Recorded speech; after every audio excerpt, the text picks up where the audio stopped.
Okie dokie. Whenever I see people talk about look back, the one phrase that pops up every single time is, I want to keep drawing. Honestly, we can make it a lot broader. I want to keep making art. Everyone that watches this movie seems to be overcome with the irresistible feeling to pick up a pencil, a pen, a brush, a game engine, and editing software, something that would allow them to create what they want to create. But while everyone is trying to become an artist, there was something else about Look Back that I couldn't get out of my head. The cautionary tale that shrouds the entire movie. The idea that no one wants you to make art. Oh, so I've just lost my job, so check out my Patreon if you're interested. Back to the video. From the very start, the story has been about Fujino's relationship with how people see her art. We're introduced to her 4-panel comic, shared around the class every week, showered with compliments left and right. But with the introduction of Kiyomoto, another artist that joined the school newspaper, Fujino is hit with the vast gap between her skill and theirs. And then we hear the one thing an artist never wants to hear. でもあれだな。京本の絵と並ぶと藤野の絵って普通だな。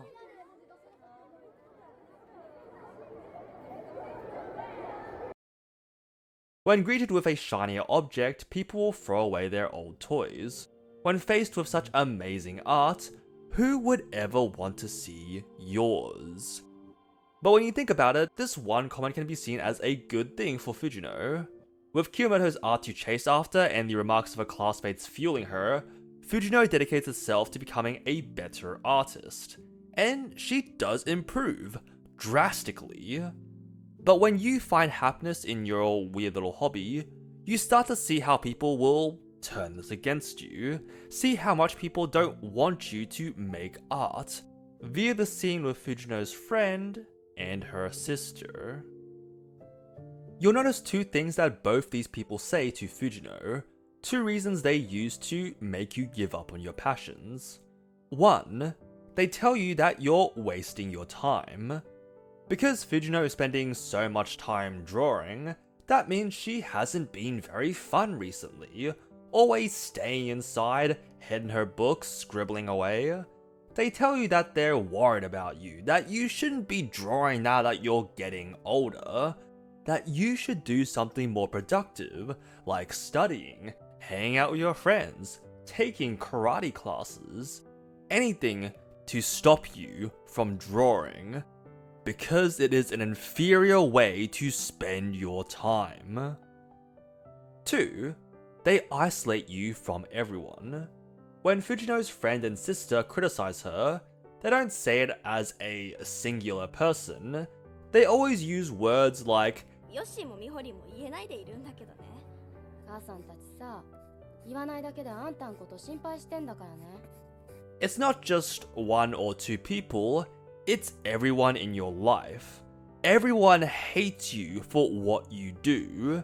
If you continue drawing in middle school, you're going to be bullied for being different. If you continue down this perilous path, you're going to end up all alone. Because nobody likes an artist. Again and again, you're discouraged from creating art, given reasons like you won't be able to support yourself. There are so many better artists than you. You aren't good enough to make it as an artist. People like to think of things as safe or risky, so it makes sense that a stable income is something safe, something to strive for, something that art isn't. Art is risky, art is unstable, being an artist is not a real job. Sometimes it feels like you're being strangled by everyone you love. But in the bleakness of it all, that's not all there is to art. Because not everyone thinks the same way. There are people that actually want you to make art. When Fujino finally meets Kiyomoto for the first time, the girl she has envied her entire life, she is shocked to hear that Kiyomoto is actually a fan of hers. While Fujino could only ever see Kiyomoto's detailed drawings, Kiyomoto was able to see how consistent Fujino was, able to release a comic every single week, her story and art both improving over the years, while Kiyomoto only ever did backgrounds. They were both in awe of each other's skill, in awe of each other's art. So I guess this means the only people that can understand you are other artists, right? People that know what it feels like, people that have felt your struggles. Of course, it makes so much sense. People don't want you to make art because they themselves don't understand art. It's the people that do understand that will have your back. Surely a fellow artist could never do something terrible to you.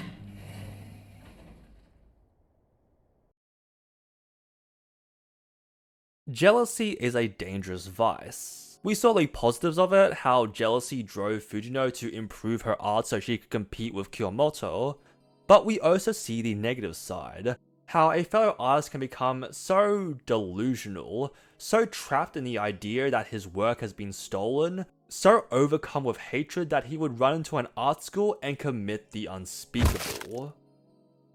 When Fujino blames herself for Kiyomoto's death, stating that it was all her fault for making her come out of her room, we can see this as the artist's fear of the audience. To create art is to put yourself into something, and to share that art is to expose yourself to the world. Art forces you to be vulnerable, and there are people that will see your vulnerability and step all over it. They will try and bring you down because of a multitude of reasons. This one just so happens to be because they plagiarized my work. We never confirm whether those claims had any substance to them, because the reason never really matters. It's just their justification to be horrible to you, their justification to hate you for being you.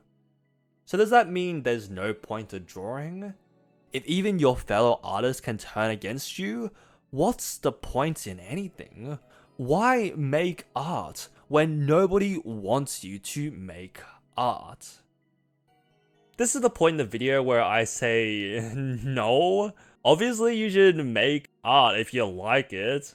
Who cares what people say, just ignore them. And then you would spread your wings and fly free, making whatever the fuck you wanna make. But that's a pretty rudimentary way of viewing this movie, isn't it? Is it really okay to block out everyone? If we remember back to Fujino's friend, while everything else can be disregarded, she does mention something pretty interesting. 藤野ちゃん、私たちと全然遊んでくれなくなっちゃったし、一緒にいても絵ばっかで話さなくなったし。 The fact that Fujino is so invested into drawing that she doesn't engage with her friends even when they are hanging out is something that sounds pretty troubling, right? It's such a blink and you miss it line, but when you look at what happens later in the movie, this one piece of dialogue starts to feel more and more like a warning. Near the end of high school, after Fujino and Kiyomoto have worked together to create several one-shots, they get the opportunity to publish their own serialized work. Which is meant to be a monumentous moment. They've finally achieved their lifelong dream.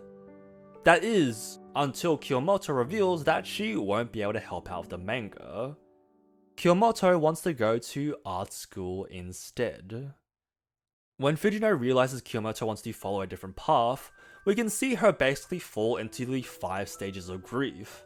At first she's in denial, stating that she doesn't need Kiyomoto since she only does the backgrounds, she can just hire assistants to do that. Then she swaps between anger and bargaining, insulting her by listing all the reasons why it won't work out, like art degrees won't get you any jobs, Kiyomoto can't talk to people, college will be boring, you won't be able to handle it, you'll just fail. You should just stick with me. Don't leave me alone. And when she realizes that Kiyomoto won't change her mind, when her head begins to shake with realization, Fujino never speaks to Kiyomoto again.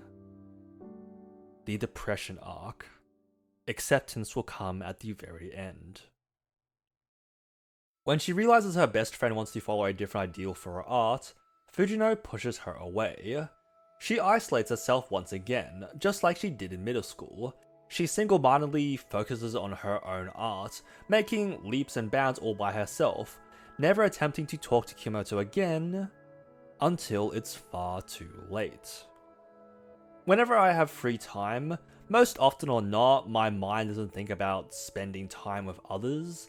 Most of the time, it's about what I'm going to do for my next video. Writing my script, recording the audio, editing the video. I'm honestly a little bit of a workaholic. I've never been a person that's been great at keeping in contact with people, and for various reasons, I have lost a lot of the friends I knew IRL.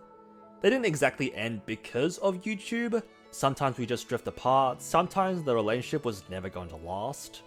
But when I see Fujino sitting alone in front of a tablet, drawing all by herself, I can't help but see myself sitting in front of my own computer, working on another video. Because Fujino was so busy chasing after what she wanted, tunnel visioned on her own ideal vision, she ended up forgetting about Kyomoto. While she was running ahead, running towards her dream, she fails to notice that Kyomoto's hand is slowly slipping away. Fujino forgets to look back. Fujino could have stayed in contact with Kyomoto. They could have continued talking while they chased their own goals. But because Fujino could only see what she wanted, she lost the one person that had always believed in her. Fujino had become the successful manga artist she always wanted to be. But along the way, she had also lost her best friend in the process. While I have been able to find new people through YouTube, people I see as real friends, my relationships these days are mostly through a screen, in which it kind of suits me. I like spending time by myself, but sometimes I think, am I spending too much time by myself? Is my lack of desire to make new IRL friends a problem? Am I focusing too much on YouTube that I've lost touch with being a human being? I think if you want to do any sort of art, whether you want to draw, sing, edit, or code, whatever you want to do, just go for it. Make the art you want to make. Find that creative outlet that allows you to express yourself. I started making videos with a badly recorded review of Squid Games, and now I can technically be called a YouTuber. People will find you, and people will want you to make art. However, I think it's important to think about the balance between the time you spend on yourself, improving your craft, and the time you spend on others, the relationships you form and maintain. Just remember to stop sometimes, raise your head every once in a while, and